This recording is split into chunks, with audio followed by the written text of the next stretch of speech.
Bueno, gente, ¿cómo están? Bueno, vamos a ver el primer ejemplo de un interferómetro clásico que es el experimento de la ola de rendija de Young. Primeras suposiciones importantes, estas rendijas son este, muy chiquititas, son infinitamente chiquititas, entonces decimos que solo puede pasar, digamos, hay un emisor de luz en cada una de estas rendijas, hay una fuente. Porque después en difracción lo que tenés es, por ejemplo, que tenés una rendija que tiene como un ancho y eso va a generar otras cosas. Pero en esta suposición, en este caso, vamos a decir que esto es muy muy chiquitito, entonces que es una sola fuente de emisión. Bueno, hay dos formas, o sea, lo que queremos estudiar ahora es lo de antes, lo del video anterior, que lo voy a dejar el link en la descripción, que básicamente decía qué cosa, que tenemos que ver en cada punto de la pantalla, esta de acá es nuestra pantalla, si hay luz o si hay oscuridad. Bien, entonces hay dos maneras de hacerlo, las dos son aproximaciones, en una vamos a hacer Taylor y en otra vamos a usar un- una especie de resultado geométrico. Las dos son válidas, entre comillas, si en tanto y cuanto una aproximación es válida, ¿no? O sea, si está muy lejos la pantalla, por ejemplo, esto es válido, pero bueno, sigue siendo una aproximación. Sin embargo, yo prefiero el desarrollo analítico, que por más que al principio es un poco más largo, después es más directo y en el desarrollo gráfico es bastante cortito, pero después puede ser medio engañoso. Así que nada, dejo acá las dos opciones. El desarrollo gráfico es re fácil. Básicamente delta, que si nos fijamos acá del video anterior, era la diferencia de camino óptico, va a ser K por D seno de tita, y acá le deberíamos en realidad añadir la diferencia de fase inicial, ¿no? Bueno, entonces, si este es el argumento geométrico, nosotros tenemos estos dos rayos que salen para la pantalla. Y tenemos este rayo central, que es un rayo imaginario en realidad, ¿no? Porque acá está la pared, entonces no sale nada de acá. Pero nosotros vamos a asumir que este rayo es como nuestra orientación. Y le vamos a poner un ángulo tita.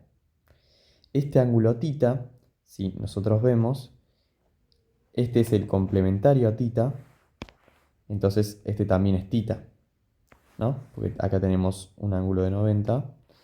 Y bueno, por argumentos de, de geometría podemos asumir que esto es tita. Asumir no, concluir. Bueno, y acá tenemos la diferencia de camino óptico, ya que este sería un triángulo isósceles, ¿no? Es decir, que este lado es igual a este. Vamos a poner así,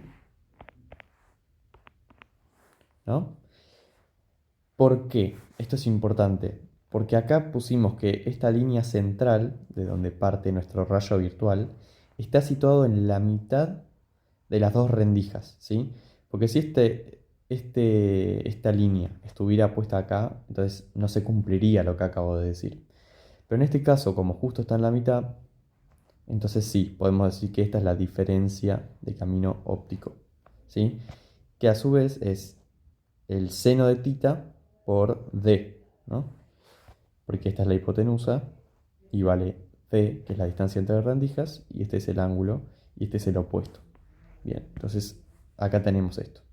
D por seno de tita es nuestra conclusión. Este K está asociada a la longitud de onda, es nuestro número de onda, le llamamos, y que K vale siempre 2pi sobre lambda. O sea, es la frecuencia espacial de nuestra onda y va a depender del medio en el que estemos inmersos. Bueno, vamos ahora bien por el desarrollo analítico. Para el desarrollo analítico tenemos esto de acá, ¿no? Entonces nosotros sabemos que la diferencia de camino óptico es K por R1 menos R2, siendo R1 y R2 las distancias que recorren, menos la diferencia de fase inicial de cada uno de esos rayos. Ahora, nosotros vamos a llamar a R1 así porque podemos hacer Pitágoras, ¿no? Podemos decir que este lado es d al cuadrado. Este lado es h menos d medios, ¿sí? Que es esto de acá, ¿no? Esta partecita. Esta es la distancia d entre rendijas, de chiquita. Entonces, esta distancia es d medios. Entonces tenemos h menos d medios al cuadrado. Y en R2 tenemos d al cuadrado más h más d medios más h. Bien, que es lo que tenemos acá. Perfecto. Ahora vamos a hacer nuestra primera aproximación, que es el desarrollo de Taylor, ¿sí? Primero que nada, vamos a sacar factor común d cuadrado. Esto vale para cualquiera de los dos. Yo acá agarré R1, pero para R2 vale lo mismo. Entonces R1 es igual a d, porque saqué factor común d cuadrado y le saqué el cuadrado por la raíz, ¿no? Y tenemos esta pequeña función de acá, ¿no? 1 más todo este choclo que lo voy a llamar epsilon.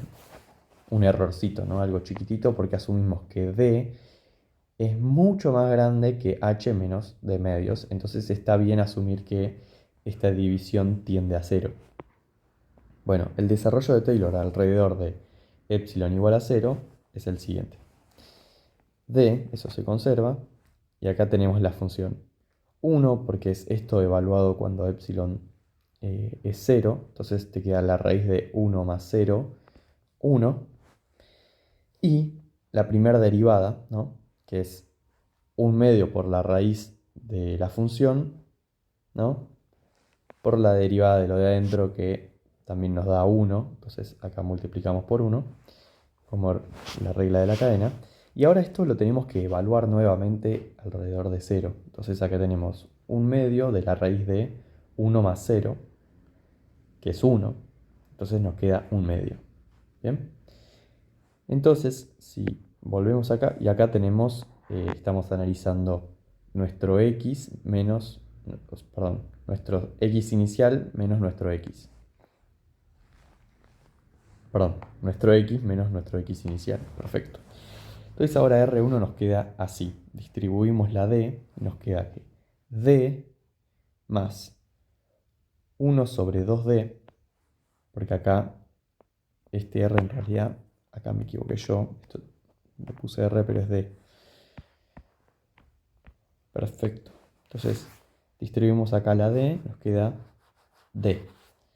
Distribuimos la D al segundo término, nos queda 1 sobre 2D, que este D al cuadrado se le va al cuadrado y te queda la D abajo, por h menos d medios al cuadrado. ¿Bien? Ahora, si desarrollamos este término, nos va a quedar así. H cuadrado menos h por d. No nos queda el medios porque tenemos el 2 del cuadrado del binomio. Y tenemos, acá en realidad me equivoqué, es d medios al cuadrado, o sea, es d sobre 4. Y acá también. Bien. Ahora, como nosotros, si volvemos al principio, tenemos que hacer la diferencia de camino óptico. Bien. Entonces, acá vamos a restar R1 con R2. R1, si se lo restamos a R2, nos queda 1 sobre 2D, ¿no? La D se me va con la D y me queda, sacamos factor común 1 sobre 2D y nos queda h al cuadrado menos h al cuadrado, se va. HD menos HD, digamos, perdón, HD menos HD nos queda 2HD. Y d al cuadrado sobre 4 menos d al cuadrado sobre 4 nos queda 0. Entonces esta resta nos queda así. Acá se nos iría en medios y nos queda así la cosa. D por h sobre d. Y acá sí, lo puse porque realmente es hermoso, o sea, una aproximación que te relaciona estos factores de nuestro sistema, ¿no? D es la distancia entre rendijas, H es la altura de la pantalla que estamos viendo y D es la distancia a la pantalla, ¿sí? Y esto es válido siempre y cuando podamos asumir que sea válida la aproximación, es decir, cuando la pantalla está muy lejos, porque así fue como asumimos esto para hacer el desarrollo de Taylor. ¿Bien? Y volvemos al video pasado en que decíamos esto, que la intensidad era la suma de las intensidades individuales de los rayos más un término combinado. ¿Bien? Entonces si volvemos a eso, nos queda que I es un medio de E01 al cuadrado, más un medio de E02 al cuadrado, más E01 por E02 por el coseno de esto. ¿Bien? Que es K por R2 menos R1, que al final con la aproximación terminó resultando esto, más la diferencia de fase inicial, que en este caso sería 0, ¿no? Porque los dos rayos parten con el mismo desfasaje. Bueno, acá hay un bonus. Si las amplitudes son iguales, ¿no? O sea, E01 y E02 son iguales, nos queda lo siguiente. I es igual A lo llama la amplitud, que podría ser E01 o E02 porque dijimos que son iguales, al cuadrado, los medios se van porque un medio más un medio da 1, y acá lo mismo, ¿sí? Tenemos al cuadrado, entonces saqué factor común al cuadrado y nos queda 1 más coseno de esto que era lo que habíamos visto antes, la diferencia del camino óptico. Muy bien. Ahora, nosotros sabemos que el 1, este se puede cancelar con el coseno cuando el coseno vale menos 1. Y al mismo tiempo sabemos que esto es máximo, este paréntesis, cuando este coseno vale 1. Entonces, acá vamos a hacer el análisis de cuando tenemos en la pantalla un punto luminoso y cuando no, en función de la altura de la pantalla que estemos mirando. ¿Sí? La altura la llamamos H. Bueno, si venimos a la versión gráfica, teníamos esto de acá, ¿no? Teníamos que delta, lo que iba dentro del coseno, era K, que es el número de onda, por D, por el seno de tita. Y sabemos que la intensidad va a ser máxima, ¿no? Cuando el coseno de tita, perdón, de delta, mala mía, cuando el coseno de delta valga 1. Y para que el coseno de delta valga 1, delta tiene que ser 2mpi. O tal vez podemos poner mejor 2pi por m. Con m siendo un número entero. Y sabemos que la intensidad es mínima cuando delta vale 1 más 2m, todo eso por pi. ¿Por qué esto? Porque cuando m vale 0, este paréntesis vale 1 y esto vale pi. Entonces coseno de pi es igual a menos 1 y después le agregamos el término que siempre lo lleva al mismo punto de la circunferencia, ¿no? Si hacemos acá, si se acuerdan, el círculo. Y esto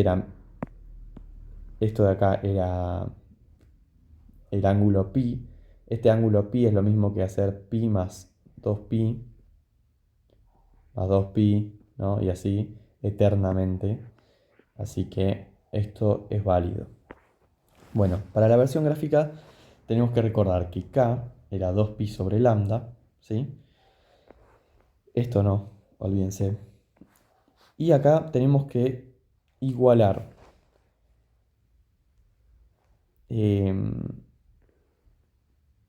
bueno, acá intercambio K por 2pi sobre lambda. Y acá sabemos que tenemos un máximo cuando todo eso vale 2pi por m. Entonces se nos van los 2pi, pasamos el lambda multiplicando, pasamos la d dividiendo, pero nos queda esto, seno de tita es igual a lambda m sobre d. Ahora, tal vez el seno de tita a mí no me interesa, porque yo tal vez lo tendría que pasar con un arcoseno, y la verdad que es un garrón. Esta sería como la forma exacta. Entonces vamos a hacer una aproximación de pequeños ángulos, en la que decimos que tita es bastante cercano a 0. En esa aproximación podemos decir que el seno de tita es similar a la tangente de tita, y la tangente de tita es exactamente igual a h sobre d. Bien, salió medio chueca esta d. Bueno, si se acuerdan acá, esta distancia era D, esto es H. Y la tangente es opuesto sobre adyacente. Opuesto sobre adyacente es igual a la tangente de θ. Perfecto, entonces esto es exacto. Entonces esto es aproximadamente el seno de θ. Entonces lo intercambiamos en esta ecuación. En vez de poner seno de θ, ponemos h sobre d. Pasamos la d grande multiplicando y nos queda esta relación de acá. Que tenemos un máximo de intensidad cuando h vale d por lambda m sobre d. Bien, y tenemos un mínimo cuando hacemos lo mismo, pero acá en vez de poner 2m ponemos 1 más 2m, se nos van los pis, pasamos el lambda multiplicando, el d dividiendo, el 2 dividiendo, este seno de θ lo cambiamos por h sobre d, pasamos la d multiplicando la d grande y nos queda esta relación de acá. Bueno, así se descubren cuáles son los máximos y los mínimos de intensidad. Y después lo que te pueden preguntar, por ejemplo, es la interfranja, ¿no? Es decir, cuánta distancia hay entre un máximo y otro, o hasta incluso te pueden preguntar cuánta distancia hay entre un mínimo y un máximo, y eso lo tenés que hacer restando estas dos cosas, ¿no? H máximo menos H mínimo, o un H máximo de 0, m igual a 0, menos un H máximo de m igual a 1, ¿no? Que es el máximo más cercano. Ahí tenés la interfranja. Bueno, ahora vamos con la forma analítica, que es la anterior, la que hicimos con el desarrollo de Taylor, que nos va a dar los mismos resultados, pero es mucho más cortita. Mirá. Entonces, nosotros, esto es lo mismo, ¿no? Tenemos que I es 2 y 0, antes lo había dicho con la amplitud, ahora lo digo con las intensidades, por 1 más coseno de la diferencia del camino óptico. Sabemos que vale 1 si lo que va dentro del coseno vale 2pi sobre m, 2pi por m, perdón, y vale menos 1 el coseno si su argumento vale 1 más 2m por pi, con m perteneciente a los enteros. Bien. Recordamos que k, el número de onda, es 2pi sobre lambda, que es la longitud de onda. Bien.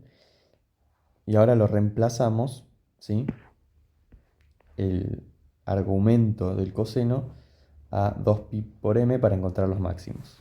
Si nos van los 2pi, pasamos lambda, pasamos d mayúscula, pasamos d minúscula y nos queda lo siguiente. Mucho más rápido y más exacto, porque lo otro tuvimos que hacer la aproximación de que la tangente era más o menos el seno. Y para los mínimos, lo mismo. En vez de 2m por pi, ponemos 1 más 2m, todo eso por pi, y despejamos. Se nos van los pi's, pasamos lambda, pasamos d mayúscula, pasamos 2d dividiendo y nos queda esta relación de acá. Y así es como sacamos los máximos y los mínimos de intensidad para un interferómetro cualquiera.